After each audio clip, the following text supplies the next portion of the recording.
Everyone, I have another fun book for our unit on Earth Day and the environment for us today. I have the book We Are the Gardeners, and it's written by Joanna Gaines and kids and illustrated by Julianne Swaney.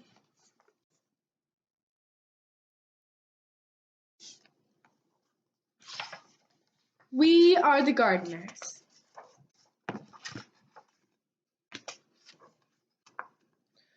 We are the gardeners.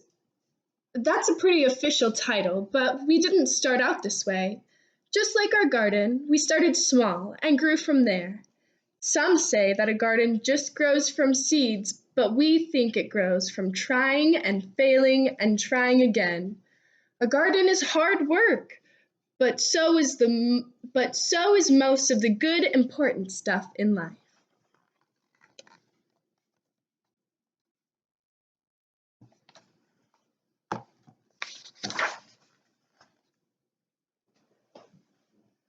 Our family garden story began with one small potted fern Dad stumbled upon at the hardware store once he ran out for some supplies. He said it was just too cute to leave behind, and he thought it would make Mom smile. And it did.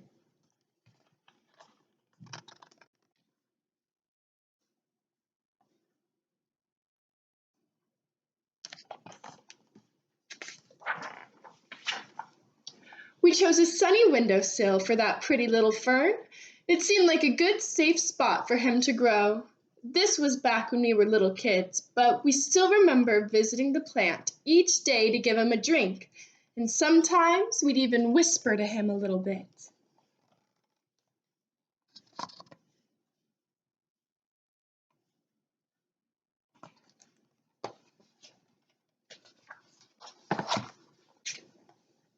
And then, plot twist! Out of nowhere, our fern died. Death by overhydration. That's just a fancy way of saying we gave him way too much water. Looking back, each one of us must have watered him every day, and that's a lot of drinks for a little plant. By mistake, we loved the plant to death. Some people tell themselves they are no good at something after one small failure, but no chance we were going to give up that easy. So we checked out some books from the library, and we found out that ferns can be tricky and prefer to live in a shady spot. Apparently, a plant's leaves can communicate to us what they're needing. We also learned that most plants have good manners and like to sip, not gulp. Lesson learned.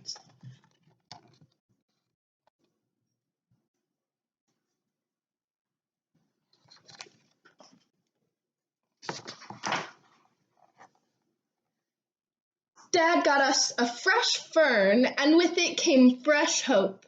This time, we set the pot on our piano way on the other side of the room where the sun wouldn't give him so much attention.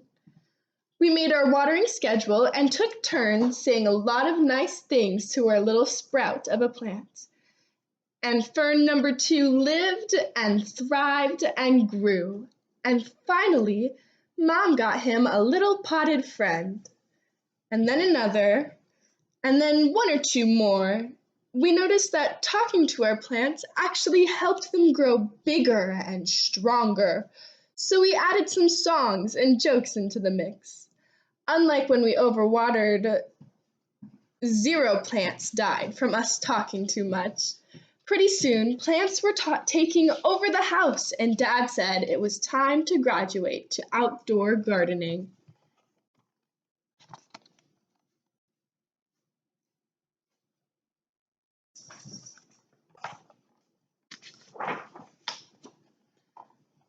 Mom was excited about our new outdoor garden as we were. She started talking about it with a dreamy look in her eye.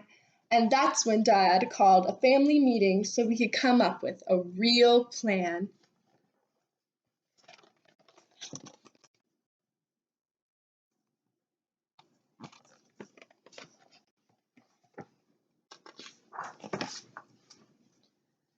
We all gathered around the kitchen table and got to work, dreaming, planning, and drawing things out.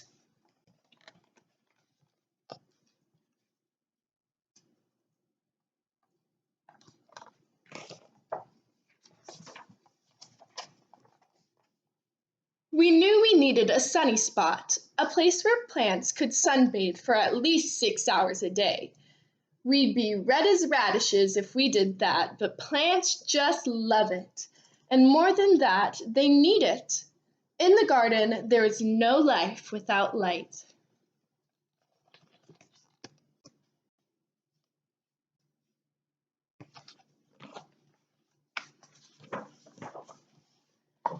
Dad always said that the foundation is the most important thing when it comes to building a house. A house can't be strong if it's built on something weak, and the same holds true for a garden. So, to make the foundation of the garden strong, we filled it with something called soil, good soil, which included a bunch of living things called organisms so it can grow. That's pretty amazing when you stop and think about it. A whole hidden world of life is happening beneath our very feet. Just because you can't see the good things with your eyes closed, doesn't mean they're not there. And another cool thing about soil is that it feeds and strengthens the seeds we sow. And then, like a miracle, plants and flowers burst out of the ground.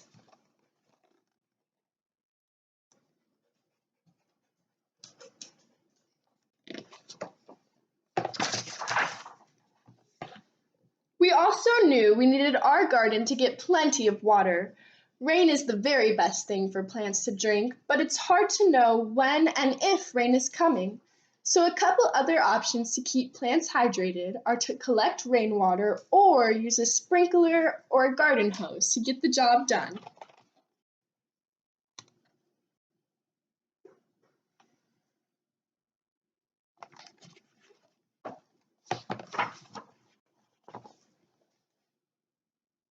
Once we had a location with plenty of sun, good soil, and a watering plan, we got right to work.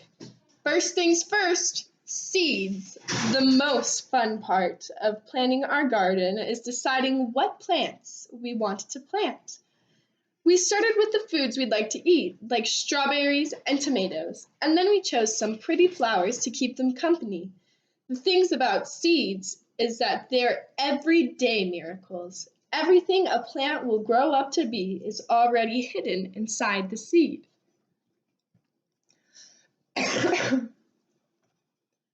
We chose flowers like zinnias, sunflowers, and cosmos so that pollinators would visit our garden. Butterflies, hummingbirds, and bees spread pollen from flower to flower, encouraging even more things to bloom. We like to know that little helpers are out there in nature working us to help our garden grow.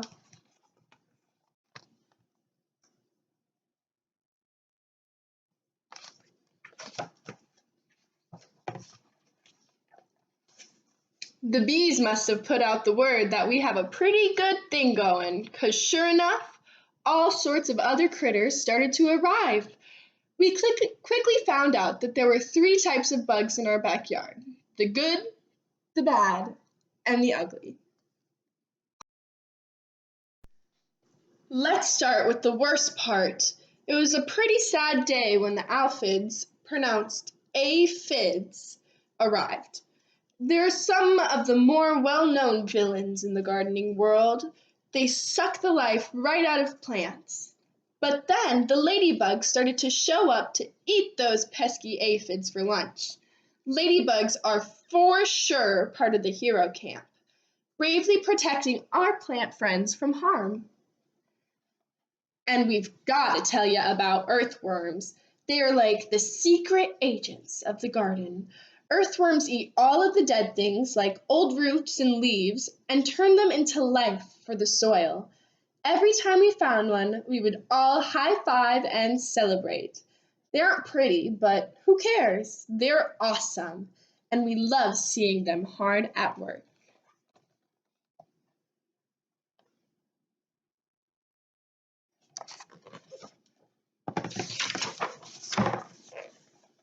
We realized pretty quickly that we needed to keep the weeds out. They're the true bullies of the garden. Weeds try to steal water and sunlight and nutrients from our fruits and veggies, and it's our job to make sure those little rascals don't take over. If we ignore the garden for too long, the weeds run wild and hurt our beloved plants. It's so much easier to do just a little bit every day.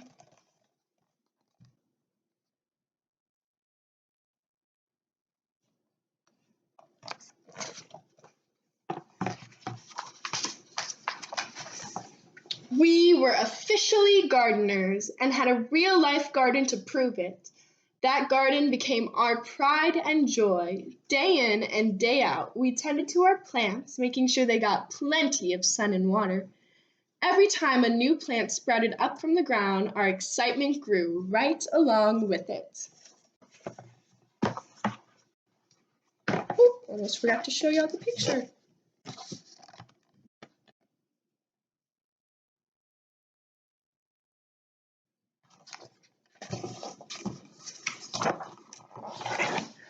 As time passed, our garden grew bigger, and so did our family. When our garden was finally in full bloom and growing tall, we'd run through the aisles and watch the butterflies flutter around us.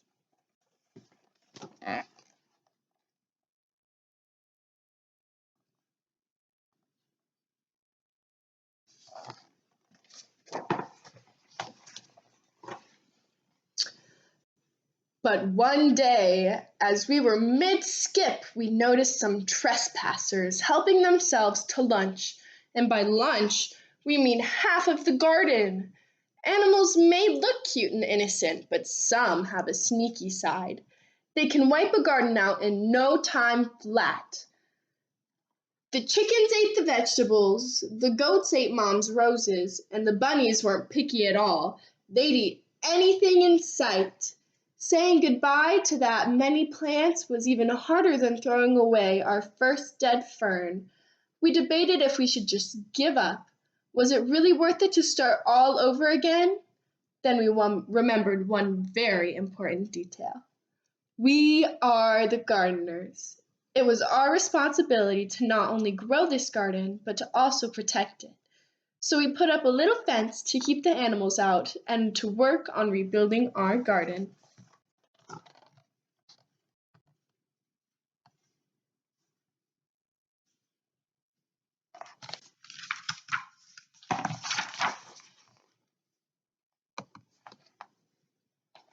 It didn't take long to get our plants and flowers growing tall again. To this day, our very favorite days are when we get to gather around the fruits of our labor. Mom loves to set the table with pretty flowers in every color you can imagine. We help her dream up recipes for the food we've grown. Sometimes, when we see all of that beauty laid out, we can't believe our hands helped bring it to life, and it makes all the hard work worth it. It's what keeps us coming back day after day, season after season.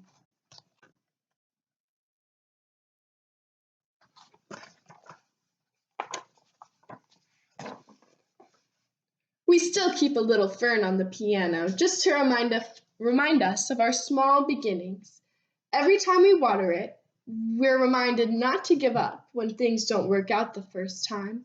Because the thing is, whether one potted fern dies or half the garden gets wiped out by little critters, every failure or setback teaches us something. Dad says that's a very hard thing to Dad says that every hard thing we choose to do makes us braver for the next time.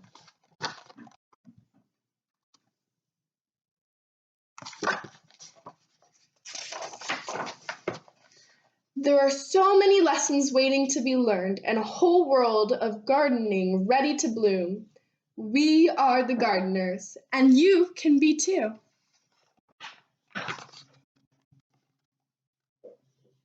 The end. I hope you guys enjoyed this book as much as I did, and I will see you next time.